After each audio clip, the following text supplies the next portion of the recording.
Saber Direito desta semana é sobre direito do trânsito. Você vai aprender sobre o sistema de trânsito, licenciamento, processo administrativo, infrações e muito mais. As aulas são com o professor Márcio Dias.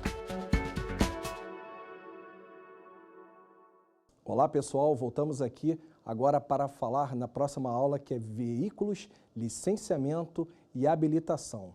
E para nos ajudar nessa aula, eu trouxe aqui uma bibliografia, indico esse livro, essa bibliografia do Ordeli Saavedra Gomes, o Código de Trânsito Brasileiro Comentado. É um excelente livro para quem está começando na área de trânsito e vai auxiliar muito nesse trabalho e nessas aulas que eu vou dar aqui sobre veículo, licenciamento e habilitação. Agora já começamos a falar sobre a parte de veículos no Código de Trânsito Brasileiro, que é o artigo 96, que ele exemplifica ali, veículos classificam-se em quanto a tração automotor, elétrico, de propulsão humana, de tração animal, reboque ou semi-reboque. E tem de passageiros, que é bicicleta, que é inserido aqui nessa classe, ciclomotor, motoneta e motocicleta. Qual a diferença de motoneta para motocicleta? É muito simples. Motoneta você senta e a motocicleta você monta. Então, todas as vezes que você vê uma motoneta, alguém sentado com os dois pés juntos num assoalho dessa motoneta, é uma motoneta porque ele está sentado. E a motocicleta, a pessoa tem que montar nela para poder seguir o seu destino. Então, essa é a diferença. Temos também o triciclo, quadriciclo para passageiros, automóvel, micro-ônibus e ônibus, bonde, reboque e charrete. Charrete, qual a diferença de charrete para carroça? Charrete, ele leva passageiros e carroça leva carga. Então, essa é a diferença estipulada no Código de Trânsito Brasileiro. De carga, temos motoneta, novamente, motocicleta, triciclo, quadriciclo, caminhonete e caminhão. E também temos o reboque, semi-reboque, carroça, como eu falei anteriormente, e carro de mão. Misto, a gente tem a caminhoneta, temos o utilitário e temos outros. De competição, temos também de tração. De tração temos caminhão-trator, temos trator de rodas, trator de esteiras e trator misto. E por fim, temos também o especial e o de coleção. E temos, quanto à categoria oficial de representação diplomática, o particular de aluguel e de aprendizagem. Seguindo, o artigo 114 do Código de Trânsito Brasileiro trata da seguinte forma: o veículo será identificado obrigatoriamente por caracteres gravados no chassi ou no monobloco, reproduzidos em outras partes conforme dispuser o CONTRAN. Normalmente, a numeração de chassi sempre segue no motor ou no bloco do carro. Normalmente, no Rio de Janeiro, existia muita vistoria do veículo. Então, boa parte dos carros, a marcação do chassi ficava no banco do carona, então a pessoa levantava uma tampinha e tirava ali, e também no motor. Então, existem essas gravações. Claro que em outros carros tem alguns outros locais em que são inseridos esses números de chassi. Parágrafo 1º, a gravação será realizada pelo fabricante ou montador, de modo a identificar o veículo, seu fabricante e as suas características, além do ano da fabricação, que não poderá ser alterado. O que ele quer dizer aqui? Que naquela sequência de letras e números, ali é identificado o ano do carro, fabricante, tem vários significados, aquela combinação de letras com números. Então, tudo isso é feito pelo fabricante do veículo e não pode ser alterado. A alteração é prevista no parágrafo 2º, que fala das regravações, que, quando necessárias, dependerão de prévia autorização da Autoridade Executiva de Trânsito e somente serão processadas por estabelecimento por ela credenciado mediante comprovação da propriedade do veículo, mantida a mesma identificação anterior, inclusive do ano de fabricação. Então, as regravações podem ser alteradas desde que a autoridade de trânsito, no caso do DETRAN, permita essa alteração e seja levado num órgão legalizado, principalmente pelo Inmetro, para poder fazer esse tipo de alteração. Nenhum proprietário poderá, sem prévia permissão da autoridade, fazer qualquer alteração no veículo. Para você fazer uma alteração no veículo, vou dar um exemplo, no Rio de Janeiro as pessoas sempre colocam um kit gás no veículo. Essa alteração é permitida, desde que seja encaminhado para o DETRAN, ela dá autorização, ele procura um local do Inmetro, né, que é para expedir o certificado de segurança veicular, faz todo o laudo e vem esse laudo. Quando esse veículo for para o licenciamento, é feita uma vistoria nesse veículo e esse CSV, esse Certificado de Segurança Veicular, será inserido no documento do veículo, justamente para não ser obrigado o condutor a portar esse documento do CSV, porque ele vai estar inserido no documento. Então, como eu já falei até na aula anterior, os documentos de porte obrigatório são somente a carteira de habilitação e o documento do carro. E o certificado de segurança veicular vai estar averbado nesse documento. Além disso, o artigo 115 dispõe o seguinte: o veículo será identificado externamente por meio de placas dianteira e traseira, sendo esta lacrada em sua estrutura, obedecidas às especificações e modelos estabelecidos pelo CONTRAN. O que eu tenho para falar para vocês é muito importante. É a Resolução 729 de 2018, que impôs a placa padrão Mercosul. Em alguns estados do país, existe a placa padrão Mercosul. Iniciou no Rio de Janeiro, já está no Rio Grande do Sul, na Bahia e em alguns outros estados. Se eu não me engano, 7 estados já estão implantando essa placa. Agora, nos outros estados ainda continua com placa cinza, inclusive aqui no Distrito Federal. Então, essa placa cinza ainda continua em certos lugares, a mudança está sendo feita gradativamente, e essa placa padrão Mercosul, quando ele fala que ele tem que estar sendo lacrada a sua estrutura, essa placa, como ela dispõe de outros elementos de segurança, o próprio código dispensa o lacre. Então, as novas placas padrão Mercosul não têm o lacre. No início, no Rio de Janeiro, foi até colocado a placa padrão Mercosul com lacre, mas depois que verificaram o erro, retiraram esse lacre e agora todas as placas confeccionadas, mesmo nos outros estados, já estão sendo confeccionadas sem o lacre. Além disso, o parágrafo 1º do artigo 115 diz uma coisa muito importante que todos vocês têm que ter muita atenção a esse parágrafo. Os caracteres das placas serão individualizados para cada veículo e o acompanharão até a baixa do registro, sendo vedado o seu reaproveitamento. O que aconteceu nesse período da implantação da placa padrão Mercosul?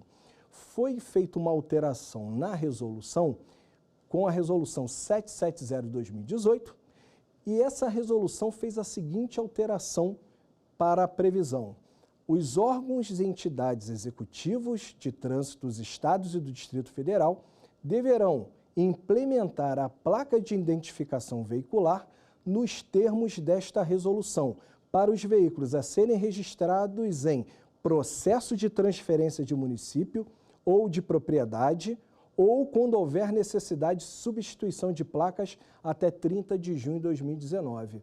O que eu falei anteriormente aqui na lei, no parágrafo? Os caracteres das placas são individualizados e para cada veículo e acompanharão até a baixa do registro, sendo vedado seu reaproveitamento. Ou seja, está tendo um conflito da resolução com a lei, que a lei ela fala que se o carro nasce com aquele carro, tem um registro com aquela placa daquele veículo, não pode mudar essa placa. Se ele for dar baixa nesse veículo, o veículo vai seguir, se der uma perda total, alguma coisa, ele dá baixa no veículo, não pode mudar. Então, está tendo um conflito direto da resolução com a lei.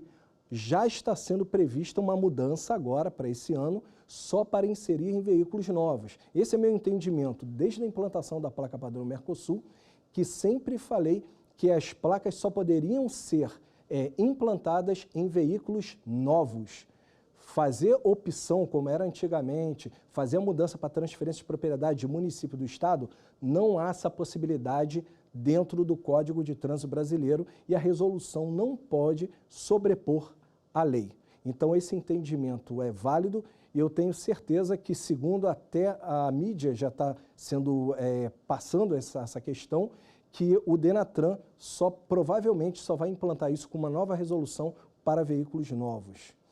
Além disso, as placas com as cores verde e amarela de bandeira nacional serão usadas somente pelos veículos de representação pessoal do presidente e do vice-presidente da República, dos presidentes do Senado Federal e da Câmara dos Deputados, do presidente e dos ministros do Supremo Tribunal Federal, dos ministros do Estado, do Advogado-Geral da União e do Procurador-Geral da República. E segue os veículos de representação dos presidentes dos tribunais federais, dos governadores, prefeitos e secretários municipais e estaduais, dos presidentes das assembleias legislativas nas câmaras municipais, dos presidentes dos tribunais estaduais e do Distrito Federal e do respectivo chefe do Ministério Público e ainda dos oficiais generais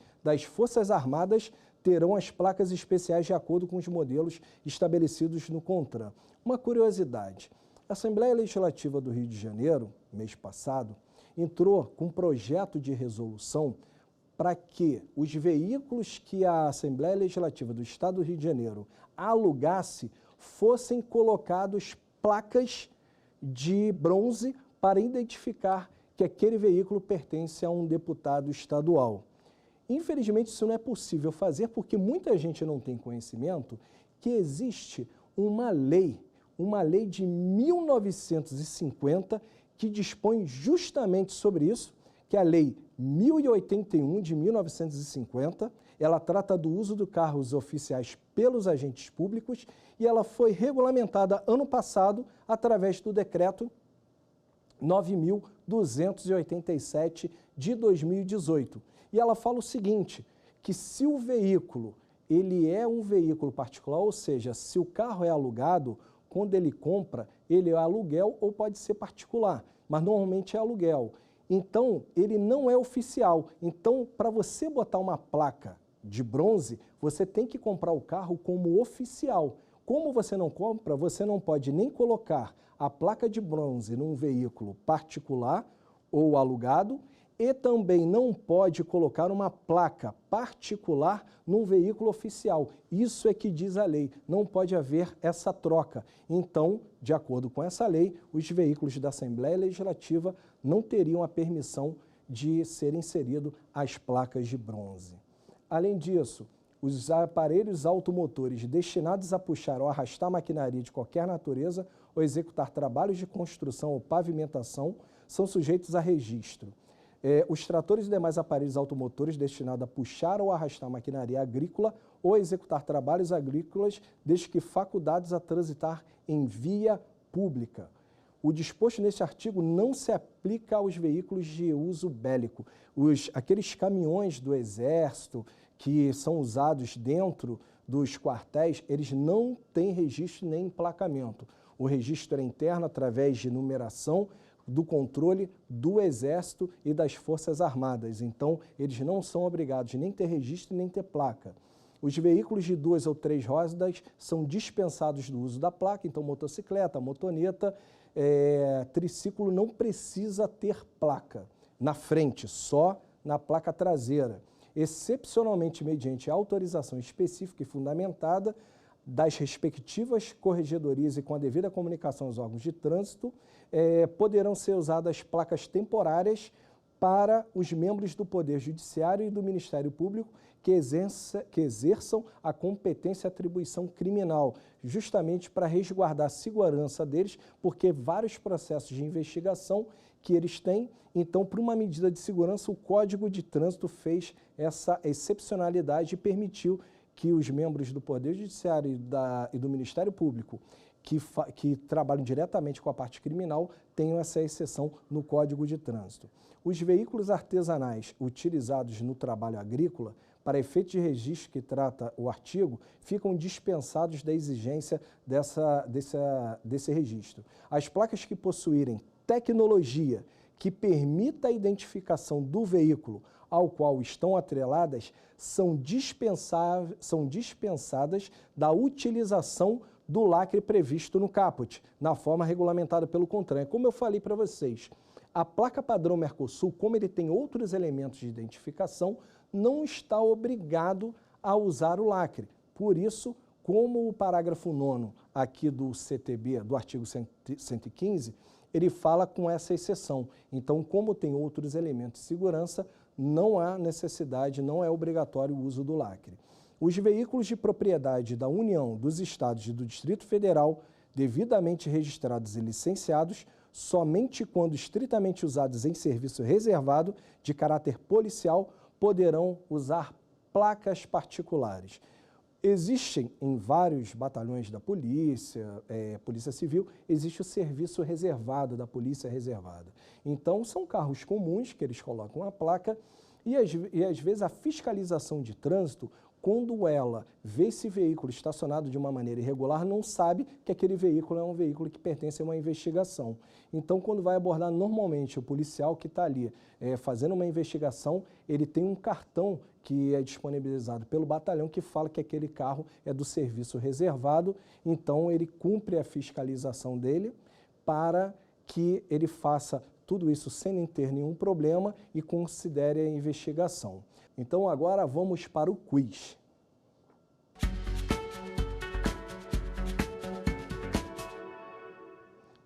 Os veículos novos não estão sujeitos ao licenciamento e durante o trajeto entre a fábrica e o município de destino terão sua circulação regulada pelo letra A, Detran, letra B, Denatran, letra C, Contran, letra D, Cetran e Contrandif. Vamos à resposta. Letra C, Contran. O Contran é que disponibiliza o normativo para fazer essa regulação dos veículos novos do trajeto da concessionária até o órgão de trânsito. Agora vamos voltar à aula para falar sobre veículos de transporte de carga e transporte de passageiros.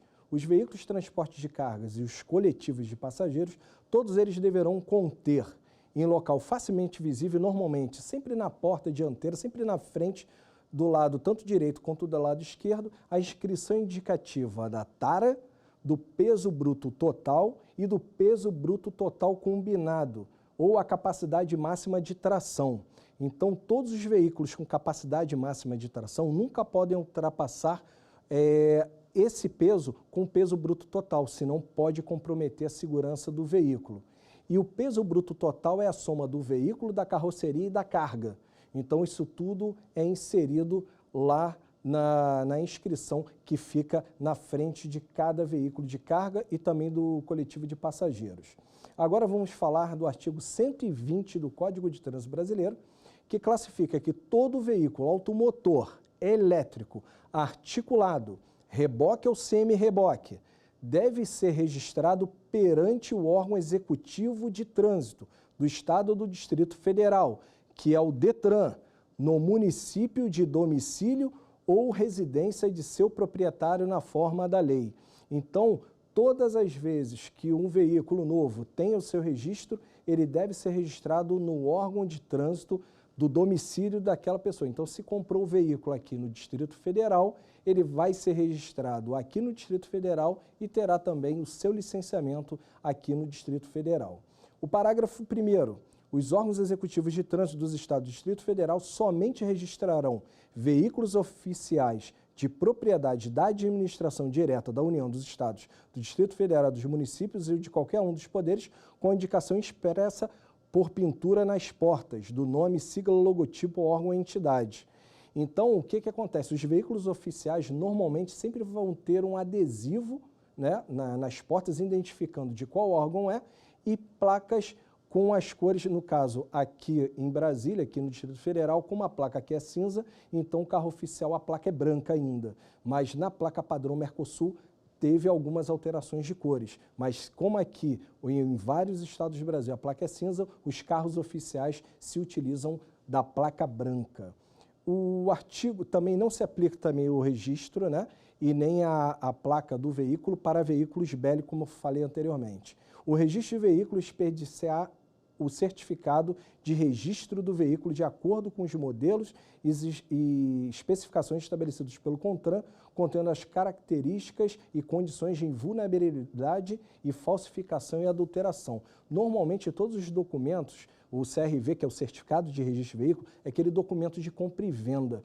Na hora que você compra o carro, você recebe o CRLV, que é o Certificado de Registro e Licenciamento de Veículo, esse que você deve portar, e tem o Certificado de Registro de Veículo, aquele compra e venda que você deve guardar em casa na hora de vender o carro. Então, ele tem que ter vários dispositivos de segurança para evitar a falsificação.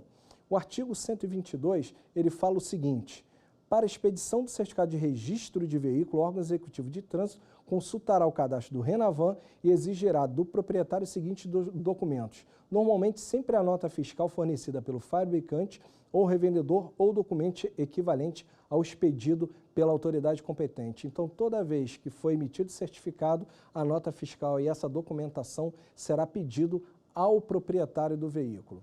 O artigo 123, ele fala o seguinte: será obrigatória a expedição de novo certificado de registro de veículo quando for transferida a propriedade. Então, se você vender o carro, você é obrigado a fazer um novo certificado de registro de veículo. Não estamos falando em placas aqui, tá? Placas não pode. Agora, aqui é para expedição de certificado de registro de veículo. Então, transferência de propriedade, mudança de município, domicílio ou residência, também tem que ser expedido um novo certificado de registro de veículo. Quando for alterada qualquer característica do veículo e se houver qualquer mudança na categoria do veículo. Vamos agora falar de transferência de propriedade. O Código de Trânsito Brasileiro, no seu parágrafo 1º, estabelece o seguinte: no caso de transferência de propriedade, o prazo para o proprietário adotar as providências necessárias para a efetivação do novo certificado de registro de veículo é de 30 dias, sendo que nos demais casos as providências deverão ser imediatas. Então, normalmente, quando a pessoa compra um carro, ela tem 30 dias para colocar no nome dela. Se não colocar no nome dela, existe uma infração de trânsito que fala que se você não transferiu o veículo, o proprietário não transferiu o veículo para ele, dentro dos 30 dias existe uma infração de natureza grave no Código de Trânsito Brasileiro. E o parágrafo 2º fala o seguinte: no caso de transferência de domicílio ou residência no mesmo município, o proprietário comunicará o novo endereço num prazo de 30 dias e aguardará o novo licenciamento para alterar o certificado de licenciamento anual. O que acontece? A pessoa pode comprar o carro, ele comunica ao órgão de trânsito essa transferência e aí, no caso, ele pode rodar com o documento desde que aquele documento que é existente, desde que ele esteja dentro do período do licenciamento sem qualquer problema. Que aí, quando chegar no momento do licenciamento dele, aquele carro, aquele documento sofre as alterações necessárias. Vamos falar agora do artigo 124, que fala sobre a expedição de novo registro de veículo, que serão exigidos os seguintes documentos. Aí são exigidos o certificado de registro anterior, que é o compra e venda fechado. Então, um exemplo, se for feita uma transferência de propriedade, é obrigatória a expedição de um compra e venda que vão ter todos os dados do novo comprador e também vão ser inseridos a assinatura do comprador e do vendedor com firma reconhecida por autenticidade. Não esqueçam disso, que isso é uma obrigação do CONTRAN. Então, normalmente é recomendado que as pessoas se dirijam ao cartório e façam todo esse procedimento em cartório. Para quê? Para que saia todo o documento fechado, com a assinatura do comprador e do vendedor com firma reconhecida por autenticidade e ainda tirar uma cópia autenticada desse documento. Eu recomendo sempre tirar 2 cópias, porque uma você faz a comunicação de venda e a outra você guarda em casa, porque pode acontecer do comprador não transferir o carro para o nome dele ou ter algum problema com esse veículo e você tem todo o documento em casa que comprova que você vendeu esse veículo e está todo ele registrado no cartório. Também é exigido certificado de licenciamento anual, comprovante de transferência de propriedade, certificado de segurança veicular. Então, quando se insere um kit gás num veículo, no documento do veículo não consta o kit gás, mas se você colocar o kit gás, vai ser emitido o certificado de segurança veicular e nesse certificado de segurança veicular vai ser averbado no documento. Quando averba o documento, já sai um novo certificado de registro de veículo. Além disso, comprovante de quitação de débitos relativos a tributos encargos e multas de trânsito vinculados ao veículo, independentemente de responsabilidade pelas infrações cometidas. Quero ressaltar que o artigo 124 do Código de Trânsito Brasileiro, no seu inciso 8, ele foi considerado constitucional pelo Supremo Tribunal Federal na ADIM, Ação Direta de Inconstitucionalidade 2998, que foi uma decisão recente que considerou esse artigo e esse inciso 8º constitucional. Tem outros documentos que são necessários, mas para a gente não ficar preso falando da relação toda, eu só estou dando os mais importantes, os mais necessários, para que sejam explicados aqui para que vocês tenham um melhor entendimento. Além disso, o artigo 127 do Código de Trânsito Brasileiro fala o seguinte: o órgão executivo de trânsito competente só efetuará a baixa do registro após a prévia consulta ao cadastro do RENAVAN. Efetuada a baixa do registro, deverá ser esta comunicada de imediato ao RENAVAN. Então, um exemplo, se a pessoa teve perda total no carro, se teve algum problema que esse carro não pode mais transitar, ele vai solicitar a baixa do veículo e aí, no caso, essa baixa do registro, ou seja, essa placa não vai ser mais utilizada. Então, isso tudo é feito dentro do Detran. O Detran, depois que sai a publicação no Diário Oficial que esse veículo não vai transitar e que esse registro está com a baixa, é comunicado ao RENAVAN, que o RENAVAN, esse registro fica todo aqui em Brasília e ali vai constar no sistema que essa placa não existe mais e que esse veículo não circula mais. Esses são os procedimentos estabelecidos pelo Código de Trânsito Brasileiro. E não será expedido também um novo certificado de registro de veículo enquanto houver débitos fiscais e multas de trânsito ambientais vinculadas ao veículo, independentemente da responsabilidade pelas infrações cometidas. Outro fato importante, esse artigo 128, na mesma ação direta de inconstitucionalidade 2998 no Supremo Tribunal Federal, considerou esse artigo do Código de Trânsito Brasileiro constitucional. Agora eu vou falar do artigo 130 do Código de Trânsito Brasileiro. Todo veículo automotor elétrico articulado, reboque ou semi-reboque, para transitar na via deverá ser licenciado anualmente pelo órgão executivo de trânsito, que é o Detran, do Estado ou do Distrito Federal, onde estiver registrado o veículo. O disposto neste artigo não se aplica ao uso bélico. Como eu falei, registro e placa, os veículos de uso bélico não são necessários essa inserção. No caso de transferência de residência ou domicílio, é válido durante o exercício o licenciamento de origem. Então, aquilo que eu falei anteriormente, a pessoa faz a comunicação do endereço e aí, no caso, ele continua com aquele documento mesmo no nome do proprietário anterior. Então, a mesma coisa aqui, enquanto estiver válido naquele exercício de origem, ele pode rodar com aquele documento sem qualquer tipo de problema.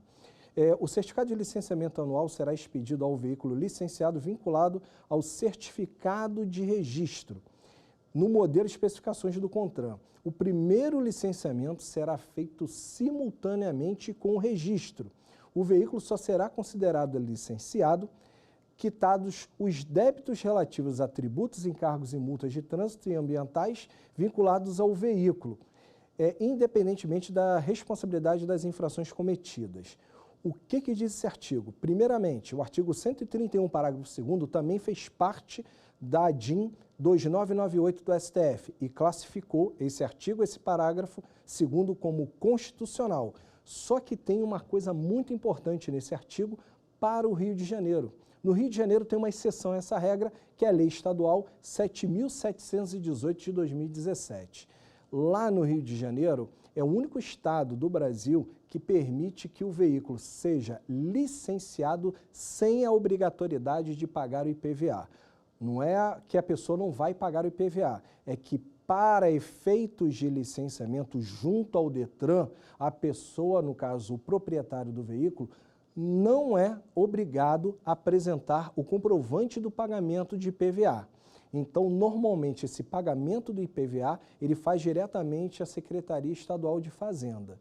Se por acaso ele não pagar o IPVA, ele pode regularizar o seu veículo, ter o certificado de licenciamento do veículo e não pagar IPVA, e depois ele efetuar o pagamento. Agora, se no ano, naquele exercício, ele não pagar o IPVA, no ano seguinte, com certeza a Secretaria Estadual de Fazenda estará notificando para o pagamento, sendo passível até mesmo de uma execução fiscal.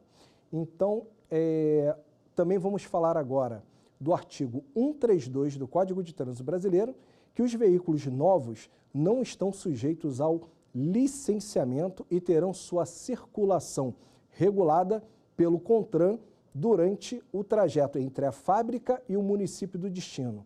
O que acontece nesse artigo aqui que é super importante? Muita gente compra carro zero e pensa que pode andar com um veículo sem placa, e não pode dessa forma. A resolução CONTRAN 004 de 98, ela fala o seguinte, que a pessoa, o trânsito dela com o veículo é da concessionária para o órgão executivo de trânsito, ou seja, DETRAN, e lá que a pessoa vai colocar essa placa. Se por acaso ela não tiver nesse trajeto ou tiver fora desse horário, ele pode ser autuado. Veja bem, o Código de Trânsito não faz essa diferenciação, mas o Manual Brasileiro de Fiscalização de Trânsito, que eu vou falar na aula posterior, esse manual ele orienta o agente de trânsito de como ele vai lavrar o auto de infração naquele dispositivo apontado. Então, são várias infrações que existem no Código de Trânsito Brasileiro e cada infração dessa tem um manual explicando como você deve aplicar cada infração dessa. E lá fala que se ele tiver, digamos, à noite, viajando, pegando uma estrada, órgão executivo de trânsito no Rio de Janeiro, e a pessoa está viajando para São Paulo.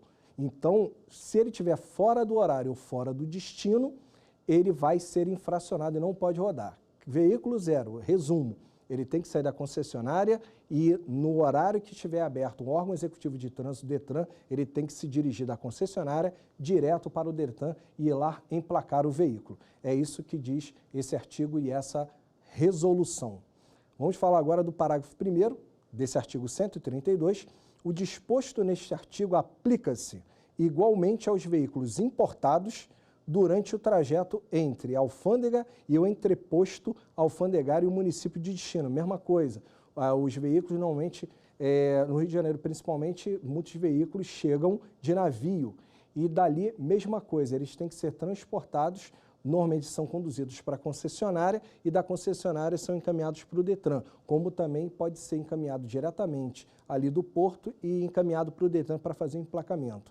É obrigatório o porte do certificado de licenciamento anual, sendo que existe a resolução 720 de 2017, que instituiu o certificado de registro e licenciamento do veículo digital. Então, você também pode disponibilizar dele digital e não usar o papel ou vice-versa. Agora, a obrigação de você andar com o documento do veículo é sempre importante, porque o código fala que a infração ela pode ser aplicada, ela não vai ser aplicada desde que não o fiscal de trânsito, no caso o agente de trânsito, disponibilize de consulta ao órgão de trânsito. Só que, claro que você não vai arriscar ficar andando sem documento, porque às vezes o agente de trânsito não tem como consultar e vai aplicar a infração. Então, sempre recomendo andar com o documento do carro, que é uma obrigação, ele no papel ou também digital, conforme prevê a resolução 720 de 2017. O porte será dispensado no momento da fiscalização, quando for possível ter acesso ao sistema informatizado, como eu falei aqui anteriormente. Vamos falar agora do artigo 134 do Código de Trânsito, que no caso de transferência de propriedade, o proprietário antigo deverá encaminhar ao órgão executivo de trânsito do Estado do Distrito Federal, que é o DETRAN, dentro de um prazo de 30 dias, a cópia autenticada do comprovante de transferência de propriedade devidamente assinado e datado. Então, é a comunicação de venda. Toda a comunicação de venda tem que ser feita em 30 dias. Se em 30 dias a pessoa não fizer, o proprietário, que, no caso o vendedor que vendeu esse veículo, acaba sendo solidário às infrações enquanto esse veículo não for transferido para o nome dele. Agora, uma coisa importante que todos vocês devem saber é as pessoas, quando vendem o veículo, ela tem que vender fazendo toda a formalização de fechar o compra e venda com firma reconhecida da assinatura do vendedor e do comprador para não ter problema, porque muitas pessoas têm problema que às vezes deixa o carro com alguém para vender, não sabe para quem vendeu e acaba o carro ficando no nome dessa pessoa e acaba que a pessoa que comprou o carro não transfere para o nome dela, fica rodando com o nome, rodando com o veículo em nome do vendedor e praticando infrações, gerando dívida de IPVA e vários outros tributos dentro desse problema no veículo. Então, o que acontece? Eu sempre recomendo fazer isso e, se por acaso você que não transferiu o veículo e que vendeu o carro não sabe para quem vendeu, o que você deve fazer? Primeiramente, uma escritura pública declaratória de renúncia de propriedade do veículo. Você deve se dirigir a um cartório de notas e ir lá pegar todos os dados. Normalmente o cartório só faz se você tiver pelo menos os dados para quem você vendeu. Vou dar um exemplo, você deixou o veículo numa agência e a agência normalmente pegou esse carro como parte de pagamento ou tem um contrato de consignação e ali tem todos os números de CNPJ, nome do proprietário da loja. Com tudo isso anotado, você vai num cartório e faz essa escritura pública declaratória de renúncia de propriedade de veículo. É um meio de prova para você ir para a justiça, acionar aquela pessoa para a qual você vendeu para poder exigir seu direito. E outra coisa, se você não tiver dado nenhum, você só faz uma escritura declaratória e declara que vendeu em algum lugar, na agência ou para a pessoa X, mas às vezes você pode não ter CPF, ter identidade, mas você quer ter um meio de prova. Não garante que esse veículo vai ser transferido, mas é um meio de prova para você levar para o Poder Judiciário, para você tentar fazer essa transferência por via judicial. E o veículo não transferido e sem isso é para casos do veículo não transferido e sem o compra e venda. Então, vocês têm que pegar e sempre agir dessa forma. Vai vender o carro, faz tudo legal. Se não tiver dado, não tiver nada, vocês vão ter que fazer essa escritura. E também, importante, decisão do Supremo, que é o entendimento majoritário de todos os tribunais, é que vale para o judiciário é a tradição. O que é a tradição? É o pagamento. Então, às vezes, você pode não ter os dados da pessoa, ele comprou o carro, não passou para o nome dele, mas você tem um comprovante de pagamento. Então, esse comprovante de pagamento, um cheque, você tem a cópia do cheque, você tem uma transferência eletrônica que tem todos os dados da pessoa. Essa é a sua prova para ir para o Poder Judiciário, para você conseguir transferir esse veículo para o novo comprador. E uma coisa importante, não importa se essa transferência ocorrer só 3, 4, 5 anos depois. Se for comprovado, você tiver com todas as provas e o Poder Judiciário dar uma sentença que transite julgado para fazer essa transferência, então ela vai fazer uma transferência retroativa da data da venda que está escrito naquela prova, naquela escritura que renuncia à propriedade do veículo. Os veículos de aluguel destinados ao transporte individual ou coletivo de passageiros, de linhas regulares ou empregados em qualquer serviço remunerado, para registro, licenciamento respectivo e emplacamento, deverão estar devidamente autorizados pelo poder público concedente. Então, veículos de transporte, tipo táxi, ele tem que ter autorização do poder concedente para poder trafegar. Alguns outros tipos de trabalho, mototáxi hoje tem regulamentação por lei federal e também tem autorização pelo poder concedente para poder transitar. Ônibus de turismo, ônibus de fretamento, todos esses tipos de transporte são autorizados pelo poder concedente e eles podem trafegar. Se não tiver autorização do poder concedente, esses veículos serão infracionados pelo Código de Trânsito Brasileiro e também podem sofrer sanções de fiscais do transporte através da legislação de transporte local, em que esses fiscais de transporte vão estar disponibilizados de talões de infração para transporte, que é respectivo daquele órgão público ou da Secretaria de Transporte Municipal ou Estadual ou aqui mesmo do Distrito Federal. Vamos falar agora de habilitação. Habilitação é um assunto muito complexo e são muitos detalhes, é importante a gente classificar algumas coisas importantes, por exemplo, para poder tirar uma carteira de habilitação. Os requisitos para você tirar uma carteira são ser penalmente imputável, saber ler e escrever, possuir carteira de identidade ou equivalente, e as informações do candidato de habilitação serão cadastradas no RENAT. O que é RENAT? Registro Nacional de Condutores Habilitados. Cumpridos esses requisitos, ele vai passar por um processo de habilitação em que ele vai fazer, estudar para fazer uma prova escrita e uma prova prática para conseguir a carteira na categoria que ele deseja. Toda essa normatização será regulamentada pelo CONTRAN e a autorização para conduzir veículos de propulsão humana e de tração animal ficará a cargo dos municípios. Então, toda a responsabilidade por essa questão de autorização para poder circular da propulsão humana e da tração animal é especificamente dos municípios. O reconhecimento de habilitação obtido em outro país está subordinado às condições estabelecidas em convenções e acordos internacionais e às normas do CONTRAN. Vou dar um exemplo. Um estrangeiro veio para cá e está dirigindo aqui.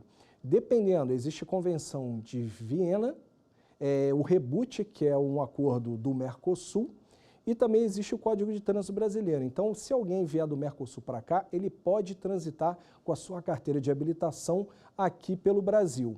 E também a pessoa que vier do exterior para cá, de outros países fora do Mercosul, ele também pode dirigir. Desde que a resolução do CONTRAN, ele fala que se ele ultrapassar 6 meses de permanência no Brasil, ele é obrigado a tirar a carteira de habilitação aqui no país. Então, ele não vai poder transitar mais com a carteira de habilitação do país de origem. Temos várias categorias no Código de Trânsito. As categorias A, B, C, D e E. A é para quem quer conduzir veículo motorizado de 2 ou 3 rodas com ou sem carro lateral. Exemplo, motocicleta. Categoria B, condutor de veículo motorizado não abrangido pela categoria A, cujo peso bruto total não exceda 3.500 kg e a lotação não exceda a 8 lugares, excluído o motorista. Então, vou dar um exemplo. A famosa Kombi. A Kombi tem 3 lugares atrás, mais 3, 6. Na frente, 2 lugares, 8. Então, a B pode dirigir porque ele está excluindo o motorista, que seriam 9. A categoria C, condutor de veículo motorizado utilizado em transporte de carga, cujo peso bruto total exceda a 3.500 kg. Normalmente, aqueles caminhões, baús pequenos, esses têm que ter a carteira C. A carteira D, para um fácil entendimento, o condutor de veículo motorizado utilizado no transporte de passageiros, cuja lotação exceda 8 lugares, excluído o motorista. Então, são para ônibus. As pessoas que tenham que dirigir um ônibus têm que ter a carteira D. Van também. A van, muitas vans são de 16 lugares. Então, é necessário que ela tenha a carteira D. Uma outra carteira também, a carteira E. A carteira E é um condutor de combinação de veículos em que a unidade tratora se enquadra nas categorias B, C ou D, cuja a unidade acoplada, reboque ou semi-reboque, trailer ou articulada tenha 6.000 quilos ou mais de peso bruto total, cuja lotação exceda 8 lugares. Então, o que quer dizer aqui? Aquelas carretas grandes, quando a gente fala reboque, não é aquele reboque, o famoso reboque, entre aspas, que vocês veem no veículo para remover veículo em estacionamento proibido. O reboque aqui, ele fala que é o caminhão, no caso é o cavalo, né? Ele encaixa o reboque sobre o caminhão, então quando tem essas unidades acopladas de reboque, a carteira tem que ser E, não pode ser carteira D. Então a pessoa tem que tirar a carteira E. E também, quando a lotação ultrapassar a 8 lugares com acima de 6.000 quilos, há necessidade da carteira E. Agora, vamos ao quiz.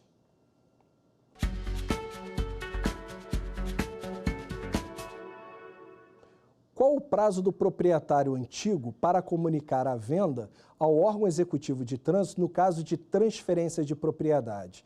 Letra A, 30 dias. Letra B, 60 dias. Letra C, 90 dias. Letra D, 15 dias? Vamos à resposta. Letra A, 30 dias. Conforme eu falei aqui anteriormente, qualquer comunicação de venda tem que ser feita em 30 dias. Caso não seja feita em 30 dias, o novo proprietário pode ser infracionado. Então agora vamos continuar falando da habilitação e vamos falar sobre como a pessoa faz essa mudança de categoria. Então, para habilitar-se na categoria C, o condutor deverá estar habilitado no mínimo a 1 ano de categoria B e não ter cometido nenhuma infração grave ou gravíssima ou reincidente na média. São os condutores da categoria B autorizados a conduzir veículo automotor da espécie motorcasa. Esse motorcasa são aqueles veículos em que você, tipo uma Kombi que é fechada na carroceria para colocar ali uma cama, alguma coisa, tem alguns veículos que são preparados e são permitidos a carteira B a conduzir esse tipo de veículo. Aplica-se também o disposto no inciso 5 ao condutor da combinação de veículos com mais de uma unidade tracionada, independente da capacidade de tração do peso bruto total, que é a categoria E. Às vezes vocês podem ver uma carreta com uma unidade acoplada, depois uma outra, às vezes 2, 3 na sequência. Então, quando tem isso tudo na sequência, ele é obrigado a ter essa carteira de categoria E. Para habilitar-se nas categorias D e E, ou para conduzir o veículo de transporte coletivo de passageiros, de escolares, de emergência ou de produto perigoso, o candidato deverá preencher os seguintes requisitos: ser maior de 21 anos e estar habilitado. Então, para ele poder estar dirigindo para ele poder conduzir esse tipo de veículo, ele, além disso, ele ainda tem que fazer um curso especializado, para poder trafegar. Então, na carteira de habilitação dele, vai vir assim, se a pessoa está dirigindo uma ambulância, ele tem que fazer um curso específico para tal. E lá atrás da carteira de habilitação vai vir uma menção que ele fez esse curso. Exemplo também, quem dirige ônibus. O ônibus ele tem que fazer um curso de transporte de passageiros. Então, vai vir a habilitação dele e atrás no campo OBS vai vir lá que ele cursou um curso de transporte passageiro, como eu vou falar lá na frente também, exerce atividade remunerada, que também é uma obrigação para constar na Carteira Nacional de Habilitação.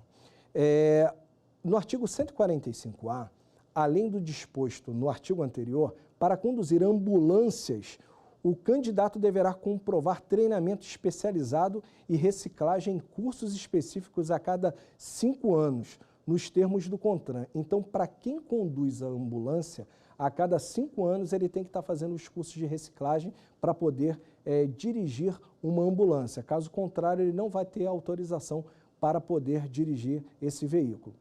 O 147, o candidato à habilitação deverá submeter-se a exames realizados pelo órgão executivo de trânsito na seguinte ordem: 1. Aptidão física e mental. 2. Foi vetado. 3. Escrito sobre legislação de trânsito. Noções de primeiros socorros, conforme regulamentação do CONTRAN, e de direção veicular realizado na via pública em veículo da categoria para a qual ele vai estar se habilitando. Como eu falei anteriormente, ele vai estudar, vai fazer a prova escrita, fez a prova escrita, passou, ele vai para o procedimento de aulas na prática. E aí, nas aulas da prática, hoje tem os simuladores e também essas atividades na rua, normalmente é tudo com câmeras para filmar, para comprovar que aquela pessoa está realmente fazendo o exame. Os resultados dos exames e a identificação dos respectivos examinadores serão registrados no Registro Nacional de Condutores Habilitados. O exame de aptidão física e mental será preliminar e renovável a cada 5 anos. Então, toda vez que nós renovamos as nossas carteiras, a gente sempre tem que fazer o exame de aptidão física e mental. E fazendo esses exames, concluímos a renovação de carteira no local de residência ou domicílio do examinado. O exame previsto no parágrafo 2º, que seria esse do exame de aptidão física e mental, incluirá a avaliação psicológica preliminar para complementar sempre que ele venha se submeter a condutor que exerce atividade remunerada. Então, toda vez que a pessoa tem, vou dar um exemplo, uma carteira B, e ele quer exercer atividade remunerada, digamos, eu vou começar a dirigir um veículo para prestar serviço no aplicativo. Ele tem que inserir, exerce atividade remunerada e, para tal, ele é obrigado a fazer um exame psicológico. Vamos falar agora de indícios de deficiência física no Código de Trânsito Brasileiro. Parágrafo 4º, quando houver indícios de deficiência física mental de progressividade de doença que possa diminuir a capacidade para conduzir o veículo, o prazo previsto no parágrafo 2º poderá ser diminuído por proposta do perito examinador. E, como eu falei anteriormente, o condutor que exerce atividade remunerada ao veículo terá essa informação incluída na carteira de habilitação. Os exames de habilitação e excetos de direção veicular poderão ser aplicados por entidades públicas ou privadas credenciadas. Normalmente é o DETRAN que aplica e também os exames são feitos às vezes por terceirizados. O candidato aprovado será conferida a permissão para dirigir com validade de 1 ano e a carteira nacional de habilitação será conferida ao condutor no término de 1 ano, desde que não pratique nenhuma infração, nem média, nem grave, nem reincidente na média, nem grave, nem uma gravíssima. Senão ele não consegue pegar essa carteira. O que acontece normalmente? A pessoa está com a permissão de direito de dirigir, comete uma infração grave. Se ela que cometeu a infração grave, ela tem o direito de recorrer. Se ela não cometeu a infração, é obrigação dela indicar o real infrator. Se ela não indicar, ela passa a assumir a responsabilidade dessa infração e pode não conseguir receber a sua carteira definitiva. Agora, o entendimento do tribunal é se por acaso o condutor que tem a permissão de direito de dirigir esteja discutindo essa multa, ou seja, discutindo a validade dessa multa no órgão administrativo ou judicial, e expirar o prazo dele, pelo menos no Rio de Janeiro, eles concedem a carteira definitiva. Se ele conseguir cancelar essa infração, ele continua com a carteira definitiva. Agora, se ele não conseguir cancelar e transitar em julgado, quando ele for renovar a carteira definitiva, ele vai ser impedido e terá que fazer todo o procedimento novamente. Além de fazer tudo isso, o Conselho Nacional de Trânsito poderá dispensar os tripulantes de aeronaves que apresentem o cartão Saúde expedido pelas Forças Armadas ou pelo Departamento da Aeronáutica Civil, respectivamente, da prestação do exame de aptidão física e mental. O que ele quer dizer aqui? Que pode ser aproveitado esses exames para dentro da habilitação do veículo, sem necessidade de fazer esses exames no DETRAN. O 148A fala uma questão muito importante que fala sobre exames toxicológicos. Os condutores das categorias C, D e E deverão submeter-se a exames toxicológicos para habilitação e renovação da carteira de habilitação. Ele faz uma detectação mínima nesse exame de 90 dias anteriores. Normalmente é sempre retirado um fio de cabelo ou um pelo do corpo para poder fazer esse exame da carteira. Os condutores de categoria C, D e E, com carteira nacional de habilitação com validade de 5 anos, deverão fazer esse exame no prazo de 2 anos e 6 meses a contar da realização do disposto do caput. Só que isso já foi implantado, então o parágrafo 2º e o 3º já foi alcançado, então hoje todo mundo que está renovando a carteira já está renovando já dentro do período, sem necessidade da menção desses 2 parágrafos. É garantido o direito de contraprova, de recurso administrativo, no caso de resultado positivo para o exame que trata o caput. Normalmente a contraprova é muito difícil alguém fazer, porque às vezes você vai tentar fazer a contraprova e já se passaram de 90 dias. Então é preferível você esperar e fazer um novo exame. A reprovação no exame previsto neste artigo terá a consequência da suspensão do direito de dirigir pelo período de 3 meses. Esse termo está escrito errado.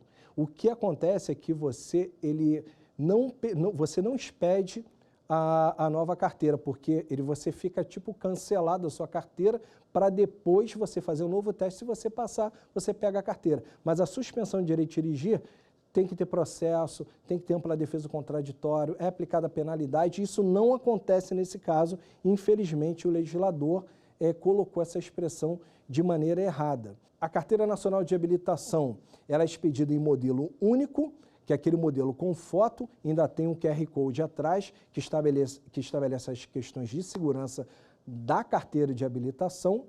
É obrigatório a posse da carteira de habilitação em mãos, como eu falei, Carteira de habilitação e documento do veículo são documentos de porte obrigatório. E também temos a Carteira Nacional de Habilitação Digital, que você também pode usar no seu telefone e substituir a Carteira Nacional de Habilitação impressa. Então, se você tiver com telefone, dependendo do caso, se seu estado já tem o documento do veículo já no aplicativo, você pode, com um celular, usar a Carteira Nacional de Habilitação e o documento do veículo só mostrando pela tela do seu celular. A cada condutor corresponderá um único registro de RENAC, agregando nesta todas as informações. Então, o seu prontuário, quando você tem esse número de prontuário, é para o resto da sua vida e não tem ninguém com número igual a esse do Registro Nacional de Condutores. A cada condutor, a renovação da validade da carteira ou a emissão de uma nova via somente será realizada após a quitação de débitos constantes no prontuário do condutor. Então, pessoal, terminamos mais uma vez essa aula e agora vamos aguardar a próxima aula que falarei mais dicas de trânsito para você.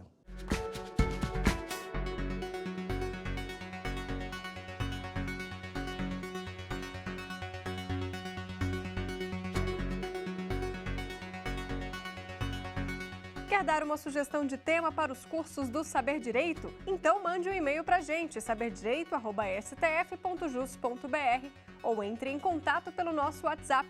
O número é esse que aparece na sua tela. Você também pode estudar pela internet. É só acessar tvjustiça.jus.br ou rever as aulas no nosso canal do YouTube, TV Justiça Oficial.